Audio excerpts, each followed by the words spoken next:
Good morning. मैं Chandrashekhar Meena, assistant professor, chemistry, government college Gangapur city. आज हम यूवी एंड विजुअल स्पेक्ट्रोस्कोपी में जो कुछ टर्म्स होते हैं उनके बारे में अध्ययन करेंगे। तो उसमें सबसे पहले आता है chromophore. The part of a molecule responsible for imparting colour are called as chromophores. मतलब जो कलर के लिए रेस्पॉन्सिबल होता है, जिससे कलर आता है किसी भी कंपाउंड में, वो क्रोमोफोर के कारण आता है।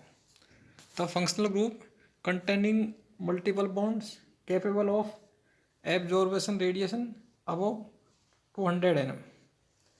तो due to N2 star and pi to pi star transition, तो इसमें NO2 N double bond O C double bond O C double bond N C double bond N C double bond C double bond, तो इनके कारण क्या किसी भी compound में colour आता है, क्रोमोफोर होते हैं।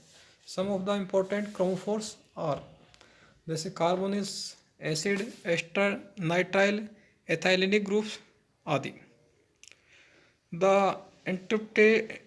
Interpret UV visible spectrum following points should be noted. तो non conjugated alkenes show an intense absorption below 200 nm and are therefore inaccessible to UV spectrophotometer. Non-conjugated carbonyl groups compounds give a big absorption band in the 200 से 300 nm region. Example है जैसे acetone which has lambda maximum 279 nm and that cyclohexane has lambda maximum 291 nm.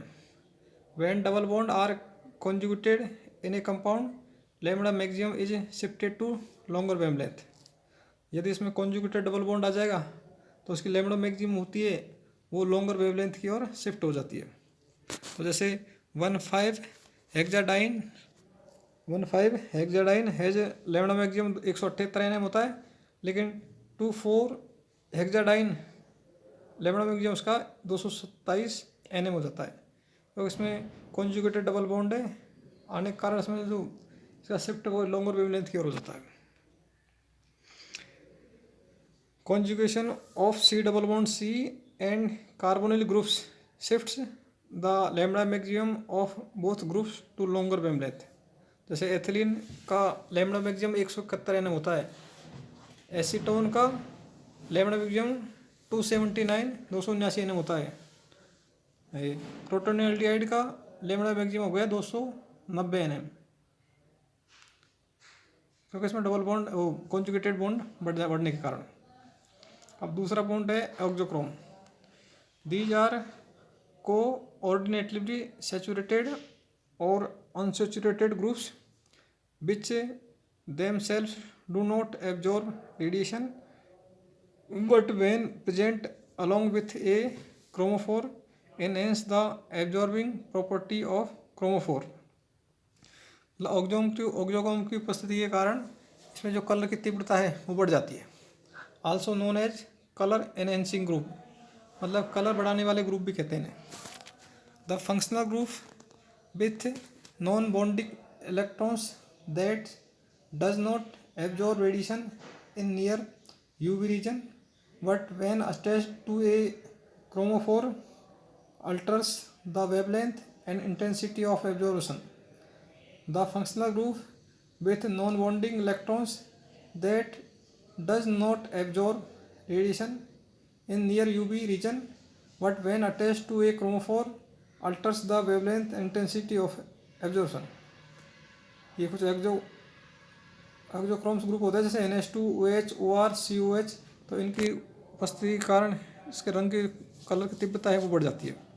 It extend the conjugation of chromophore by sharing the non bonding electrons. जैसे एक्सोक्रोम्स हुए जैसे benzene है, benzene की lambda maximum कितनी होती है 225 nm, लेकिन फिनॉल इसमें OH ऑक्सोक्रोमिक ग्रुप है तो इसकी लैम्डा मैक्सिमम बढ़कर कितनी हो जाएगी 270 nm। इसी प्रकार एनिलीन है, एनिलीन की लैम्डा मैक्सिमम कितनी हो रही है 280 nm। अब आता है एब्जॉर्प्शन एंड इंटेंसिटी शिफ्ट। तो इसमें होता है वेथोक्रोमिक शिफ्ट। वेथोक्रोमिक शिफ्ट होता है वो रेड शिफ्ट होता है। दूसरा होता है इप्सोक्रोमिक शिफ्ट। इप्सोक्रोमिक शिफ्ट होता है वो ब्लू शिफ्ट होता है। नंबर 3 है हाइपरक्रोमिक इफेक्ट और नंबर 4 है हाइपोक्रोमिक इफेक्ट। तो सबसे पहले हम वेथोक्रोमिक शिफ्ट पढ़ेंगे।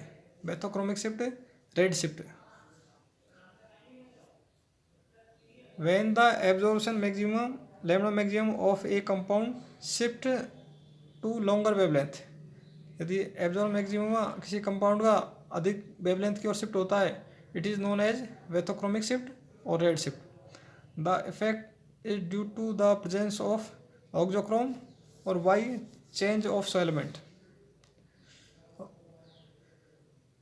एग्जाम्पल द n-pi star transition for carbonyl compound experiences vethochromic shift when the polarity of solvent is decreased. In alkaline medium, para-nitrophenol show red shift because negatively charged oxygen delocalize more effectively than the unshared pair of electron। जैसे paranitrophenol है, इसका lambda maximum 255 nm से, अब इसमें वेथोक्रोमिक shift के कारण 265 nm हो जाएगा, बढ़ जाएगा। अब हिप्सोक्रोमिक शिफ्ट है, ये ब्लू शिफ्ट है, जिसमें लैम्डा मैक्सिमम क्या हो जाती है, डिक्रीज हो जाती है इसमें। When the absorption maxima lambda maxima of a compound shifts to a shorter wavelength, it is known as hypsochromic shift और blue shift. The effect is due to the presence of a group causes removal of conjugation और by change of solvent. यदि हम conjugation को removal कर देंगे या solvent change कर देंगे तब इसमें हिप्सोक्रोमिक शिफ्ट हो जाएगा, लैम्डा मैक्सिमम इसकी क्या हो जाएगी, कम। Example aniline show blue shift in acidic medium since it loses conjugation aniline. तो देखो ये एनिलीन है, इसका HCl के साथ क्रिया कराएंगे NH3+ प्लस Cl माइनस हो जाएगा। तो देखो इसका जो एनिलीन का होता है 280 nm होता है, लेकिन एनिलियम आयन का कितना हो गया 203 nm, मतलब इस लैम्डा मैक्सिमम क्या हुई, घट गई। तो कौन सा शिफ्ट हो गया, bathochromic shift. Hypochromic effect number 3, when the absorption intensity of a compound is increase, absorption intensity बढ़ जाती है, then it is known as hyperchromic effect. If auxochrome introduce to the compound, तो देखो पिरिडीन हो गया, pyridine की lambda maximum होती है 257 nm और एब्जॉर्बेंस उसका आता है 2750, लेकिन इसका 2-मेथिल पिरिडीन होता है, यदि इसमें CH3 ग्रुप और जुड़ जाता है तब इसकी लैम्डा मैक्सिमम 260 nm हो जाती है और ए मैक्सिमम 3560 हो जाएगी, मतलब इसकी लैम्डा मैक्सिमम बढ़ जाती है, इंटेंसिटी ऑफ कंपाउंड इंक्रीज हो जाएगी इसमें। अब 4th नंबर पे hypochromic effect, when the absorption intensity of a compound is decrease, it is known as hypochromic shift.